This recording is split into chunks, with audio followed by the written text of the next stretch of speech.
So this is my 2018 Mazda CX-5 Touring. Let me just quickly go through the performance. So it only gets about 189 horsepower, so it's not a lot. So for uphill, it takes a lot of effort because you have to rev the engine out to get up to speed. But once you're on the highway speed, 75, 80 miles an hour, it gets very quiet. Just because the engine itself, it's not very loud at high speed.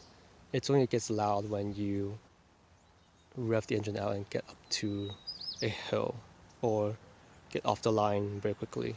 But this is not a traffic light runner because it doesn't get off the line that quickly. Let's get into the interior. So in terms of sound isolation, this is a quiet car. On the highway, if you go about 70 on Highway 5, it's just a little bit of wind noise, but overall it's very quiet. Sound system, this doesn't have the 10 speaker. This has the 6 speaker, so it's not bad. It's pretty good. Now, one problem I have is this big A-pillar. So when you go up the mountain roads, when you go around the corner,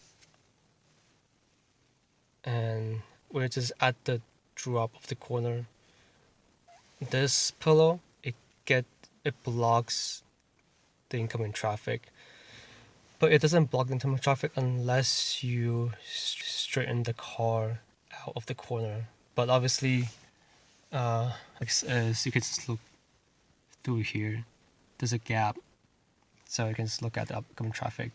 But this is pretty big, so when you buy this, make sure you drive it and check out this A-pillar. Obviously, a huge rearview mirror, so this is a plus. In terms of the rear visibility, it's not that big, but it's enough. And C-pillar, okay. B-pillar, it's a little big, but you can look through here, so it's not that bad.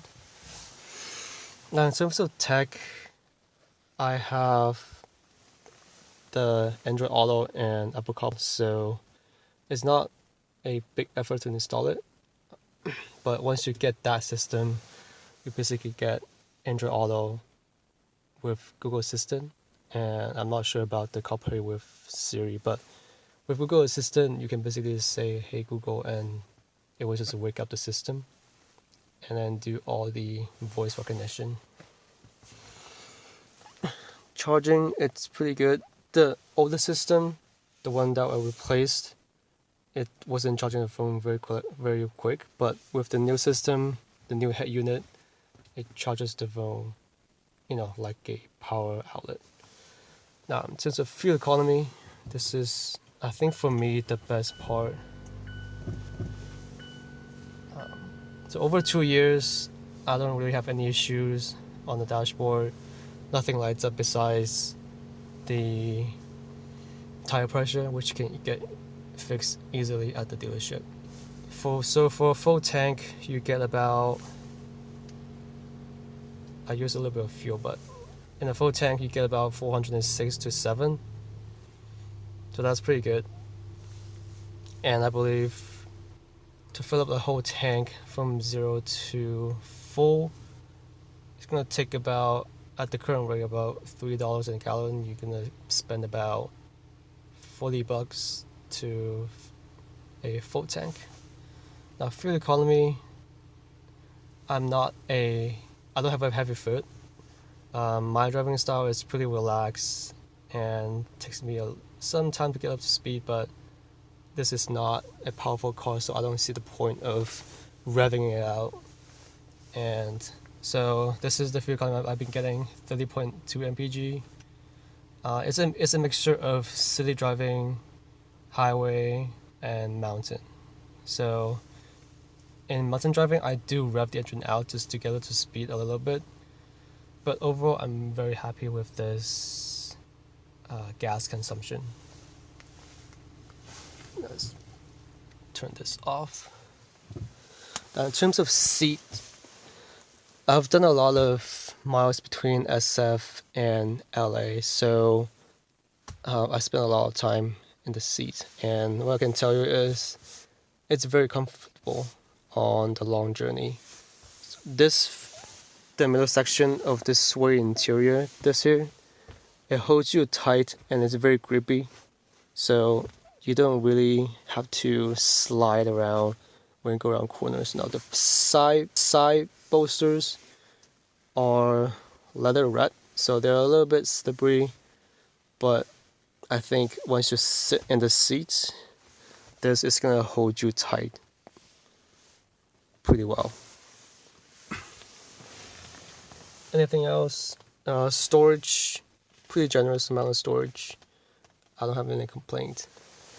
And let's go to the trunk.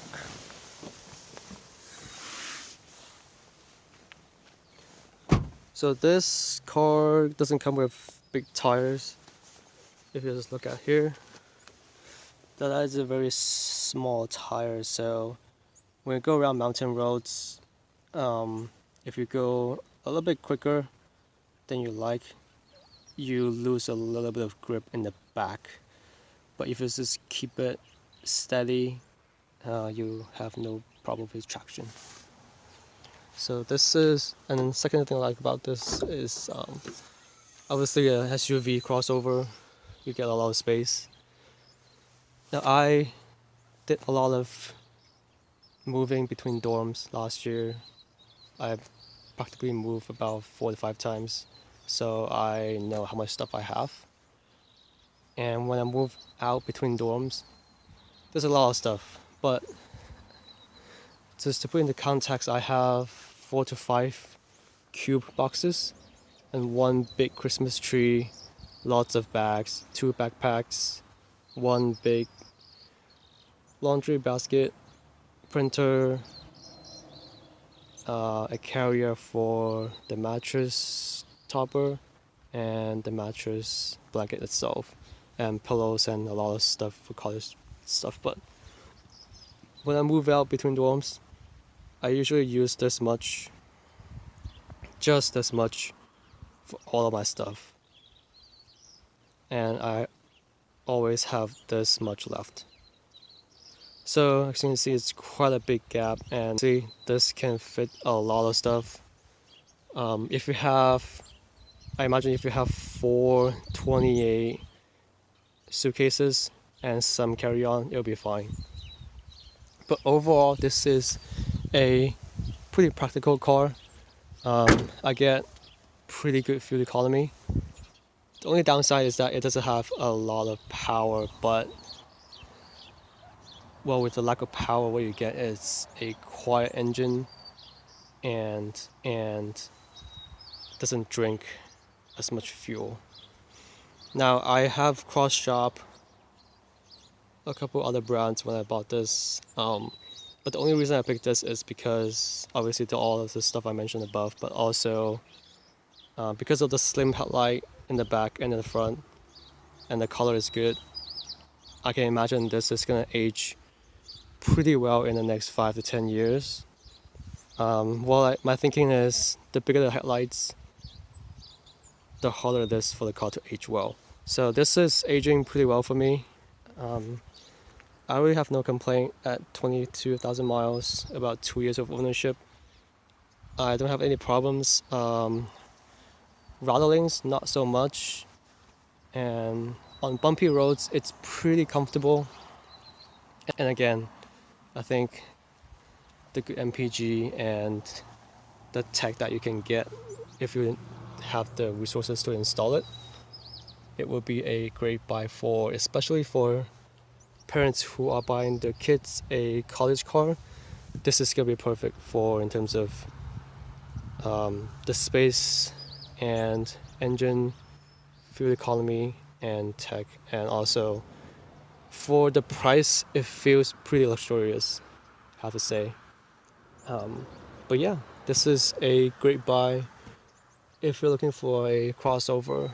And this, so for 2018 model, the Android Auto and CarPlay don't come with standard, so you have to spend money either install it yourself or have a dealer install it. But dealers charge a pretty hefty amount, so if you have the ability to do it yourself, I would recommend you do it yourself. It's not that difficult. So once you have it done, you can use it, like Google Assistant, voice, very convenient.